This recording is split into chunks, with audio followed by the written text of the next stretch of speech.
Good morning বন্ধুরা, তোমরা সবাই ভালো আছো? আশা করি ভালো আছো, আমিও ভালো আছি। দেখো সকাল সকাল স্নান হয়ে গেছে, ঠাকুর ঘরে ঢুকেছি, পুজো দিচ্ছি।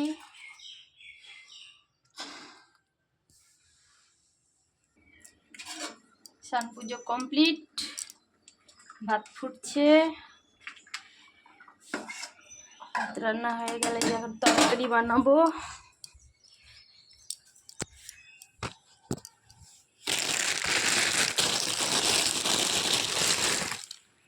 লতি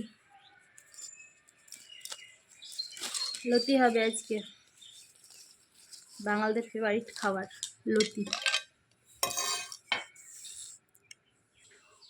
তো চলো আজকে দেখায় আমাদের মেনু। দেখো, লতি হবে, পুঁটি মাছ চচ্চড়ি হবে, আর ডাল হবে। পুঁটি মাছ আমি খাই না, আমার ভালো লাগে না, আমার হাজব্যান্ডের খুব পছন্দ, ওর জন্য পুঁটি মাছ, আর আমার জন্য ডাল আর কচুর লতি।